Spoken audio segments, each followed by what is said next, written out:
Hello, my name's Harper and I'm 57 years old. My family has been through a lot these past few weeks and I've kind of been the pillar of support for everyone, so I thought I'd share my story here so I have someone who'd listen to me. The story starts with my son, Archer. Archer is mine and my husband's only son. We struggled for years to have a child. Neither of us was infertile, but I just couldn't get pregnant. Then 1 year later I get pregnant and I gave birth to Archer. Archer was our light and joy. He was our miracle baby. There was nothing in the world that we didn't give him. Of course, we did so in moderation. We didn't want him growing up into a spoiled brat. Anyway, we worked really hard to provide for Archer's every need and want. While we couldn't travel abroad every year, we could afford to buy a family cabin in the woods. There had been a construction project happening in a particular clearing in the woods near a beautiful lake back when Archer was around 6 years old.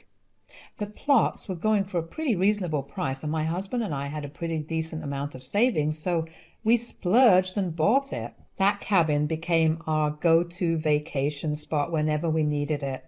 During the summer, it was a great place to cool down, and during the winter, the lake froze up really well so that we could go ice skating. Some of my fondest memories were spent in and around that cabin. After Archer left home for college, my husband and I began renting the cabin out during peak season, and it became our source of passive income.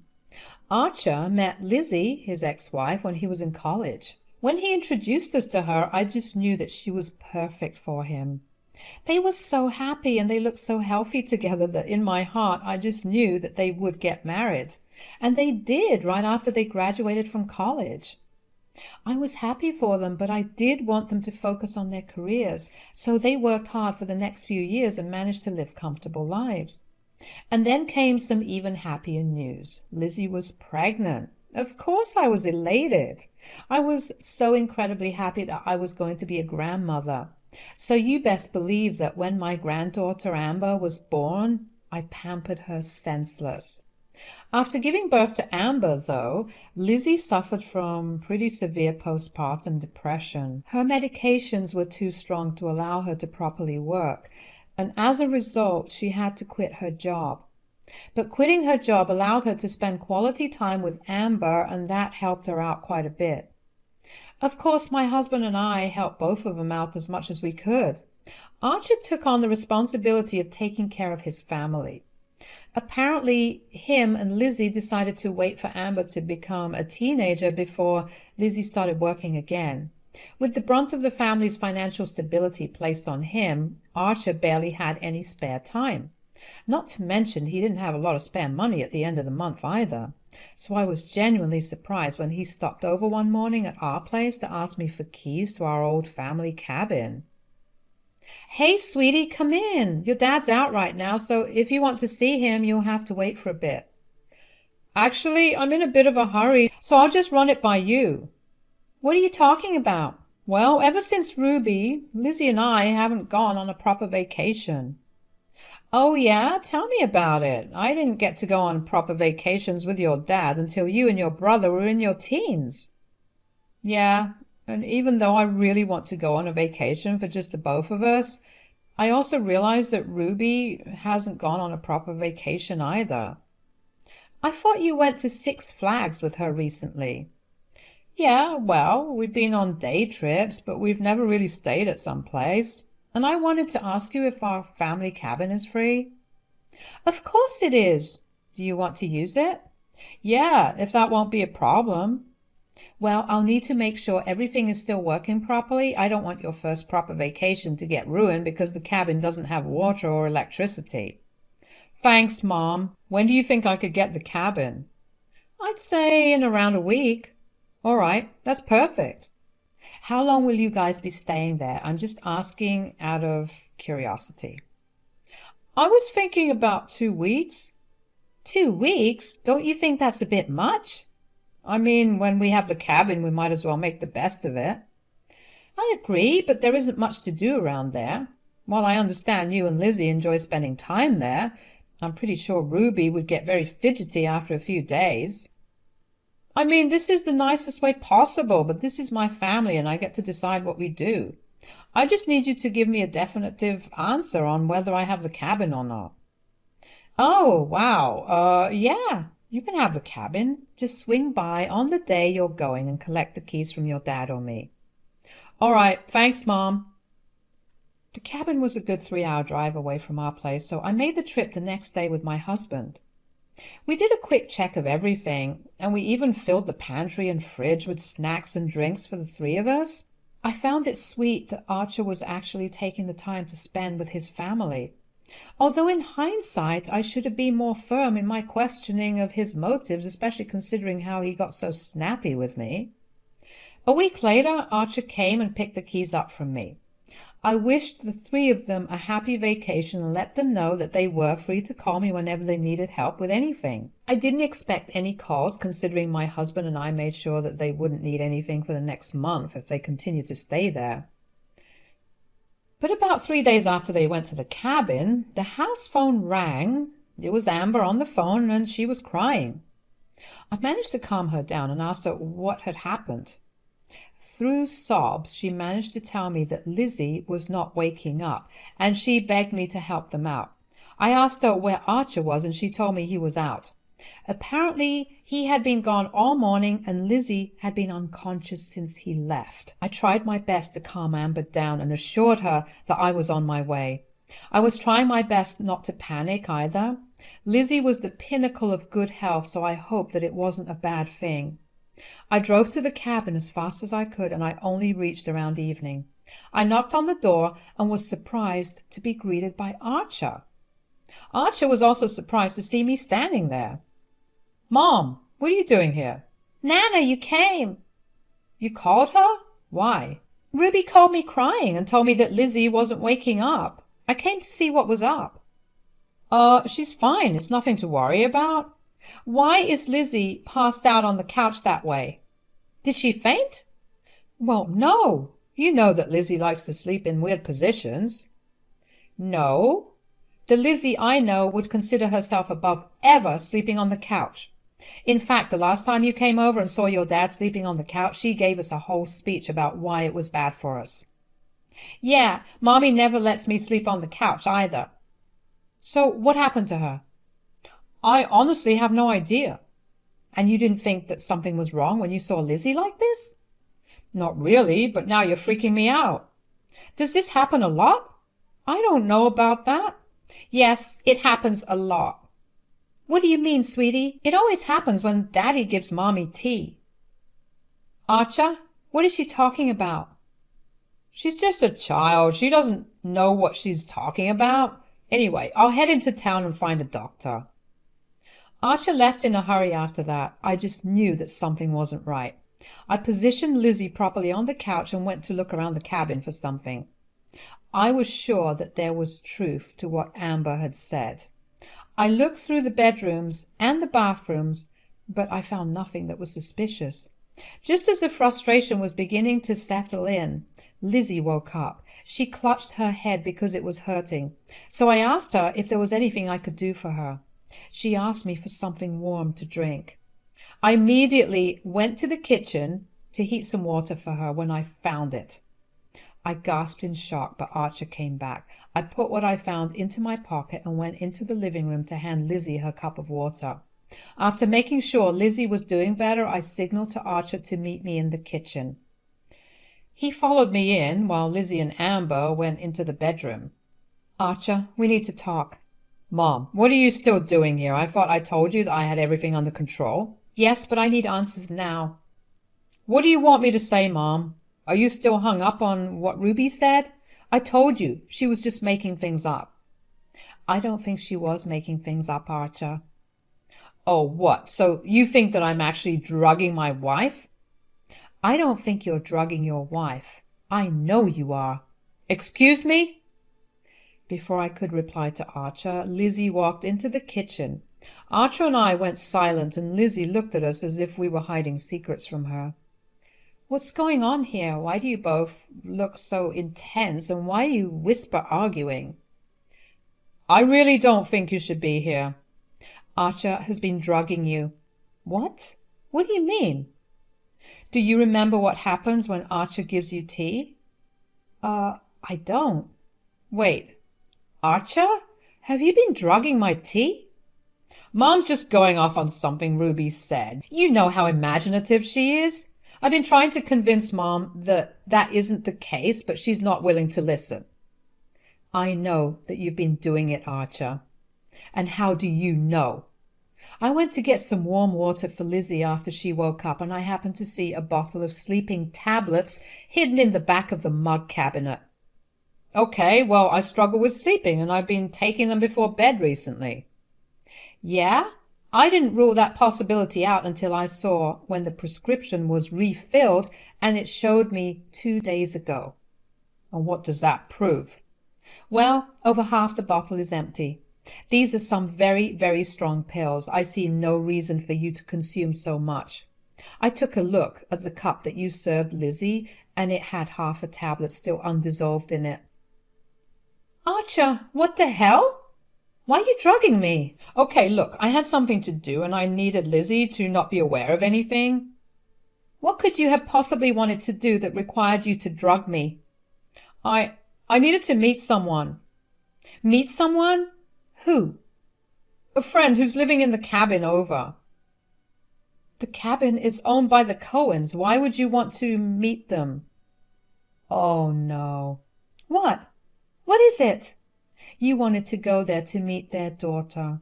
Are you cheating on Lizzie? What? Archer? Tell me this isn't true. It's true. Julia Cohen and I got in touch a few months ago, and we got to talking.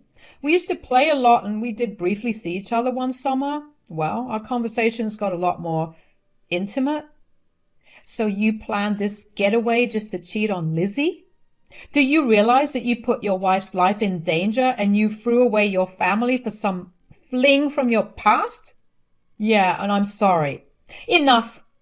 Ruby, sweetie, we're going to Nana's. Get your stuff immediately. Lizzie, Mom, please don't leave. Save it, Archer. Lizzie grabbed Ruby's hand and led her to my car.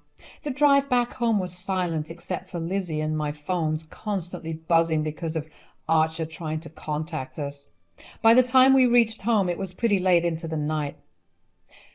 Ruby had fallen asleep, and Lizzie was looking drowsy as well. I got both of them into the house, and once they were in bed properly, they were out cold. My husband was obviously concerned to see them there, and after explaining everything to him, he was just as disgusted with Archer as I was. We decided to support Lizzie in any way we could, even if that meant letting go of Archer. It was one of the most painful decisions we had to make as parents, but we knew it was the right one. The next day, while Ruby was happy to be spending time with her grandparents, Lizzie locked herself up in her room. She refused to come out and didn't touch a single meal we left for her. Thankfully, she unlocked her door around evening time, and I took it as an invitation to check in on her. Hey, sweetie, how are you feeling? I don't know anymore. I just feel numb. I can't imagine what you're going through, but I want you to know that my husband and I will always be here for you and Ruby. If you need our help in any way at all, we'll be here. Thanks a lot. I'm so sorry that you got involved in this. Shush. Never apologize for that. I'm only grateful that I was there to stop it before it got any worse. I don't think I'll ever be able to thank you enough for what you did for me. You don't have to. This is the least I could have done to make up for my son's crappy behavior and actions. No, you have nothing to apologize for either. It's Archer who's fully at fault. I mean, how screwed up do you have to be to drug your wife, especially when your daughter is right there, just so you can go sleep with another woman? If I would just pinpoint where my husband and I went wrong in raising him up, you wouldn't have had to go through this. No, Archer is a full-grown adult who's responsible for his own decisions. Clearly, you were good parents. If you weren't, you would have seen nothing wrong with what Archer was doing. You wouldn't have been here helping me out. You're absolutely right. It's a shame that Archer will just get away with what he did. Well, he doesn't have to. What are you talking about? I'm saying that I have a friend who's a lawyer that deals with cases like this. I want you to pursue this. Are you sure? I mean, this will mean that your son will become a criminal. Is he not already? As far as I'm concerned, he's no longer my son. Give him hell, Lizzie. He deserves nothing less. Do this for not only Ruby, but yourself too. Oh, I will. I promise. Good.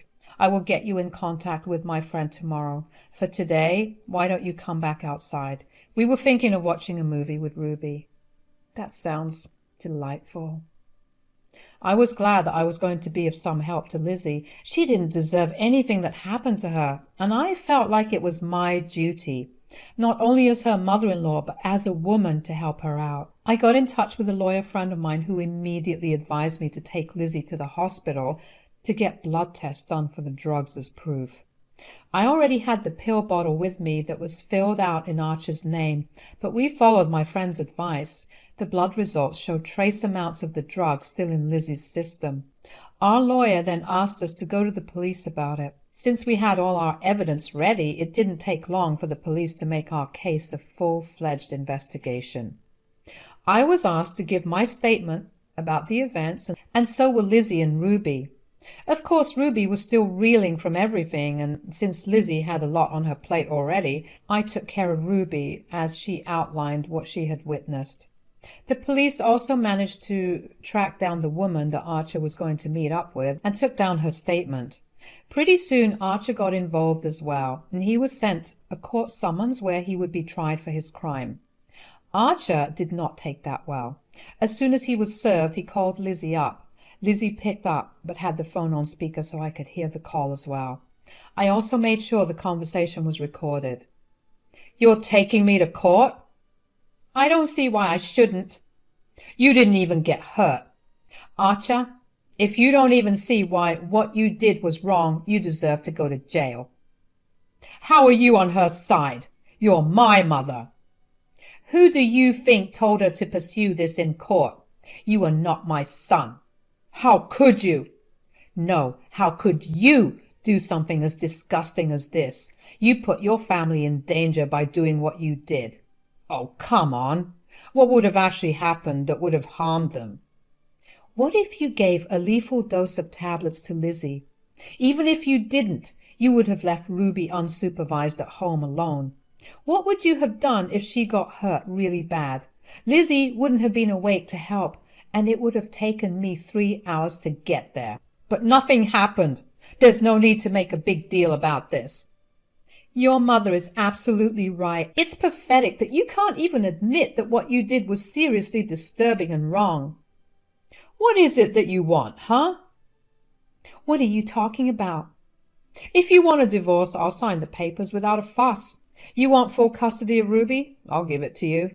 Just please don't take me to court for this one mistake of mine." "First of all, I was going to divorce you and get full custody whether or not you readily gave it to me. Secondly, I will be taking this to court, no matter what you say or do." "You're ruining my life." "No, Archer, you're ruining it. The moment you decided to put your family in danger just so you could cheat on Lizzie. The only thing you should do is accept whatever happens to you from here on and educate yourself on why what you did was wrong. And from now on, please communicate to me through your lawyer. I feel unsafe just having you in my presence. Goodbye." I was proud of Lizzie for standing up for herself. The battle she was fighting was a tough one, but she needed to be able to stand up for herself to win. And she was doing it really well. Archer did not give up trying to contact her. He tried his best to get her to drop the case, but the investigation had progressed too far, and Lizzie was ready for Archer to face the punishment for his crime. The trial lasted a few weeks because Archer hired a very reputed and skilled lawyer. The lawyer fought from every angle he thought possible to deny the claims of Lizzie. But the evidence that existed against Archer was far too much to even think about him being not guilty. Lizzie's lawyer also fought tooth and nail for Archer to be found guilty. Those few weeks were truly some of the most trying weeks. I remember vividly how one time Lizzie's resolve just crumbled because she felt like she was taking it too far. But I reminded her that if she let him go and he married someone else or even just got into a relationship with another woman, he would probably do the same thing to them. That seemed to fire Lizzie back up. She was called to the stand several times during the trial, and instead of wavering, her answers only got more confident and firm. At the end of the trial, the jury ruled in Lizzie's favor, and Archer was found guilty of assault in the second degree and was charged with 5 years in prison. As a mother, that was the most devastating thing to hear, but as a woman, it was liberating. I felt a mix of so many emotions, but in the end, I knew that it was only justice that won, and I couldn't be happier about it. Archer wailed and collapsed as his sentence was read out. My heart went out for him, but I hoped that he'd use his time in prison to learn why what he did was wrong. I hoped that he'd walk out a better man. As for Lizzie and Ruby, they'd been living with us for the moment. My husband helped Lizzie find a good job and also helped her sell the house that she and Archer used to live in. Since Archer is in prison, getting her divorced from him was not so hard. Ruby is learning to slowly adjust to the absence of her father, as are the rest of us trying to adjust to the loss of someone so dear to us. Life feels kind of hazy right now, but I know that in time things will get better. I don't think I or my husband will ever be willing to let Archer come back into our lives, but we do hope for a better life for him. Thank you so much for listening to our story.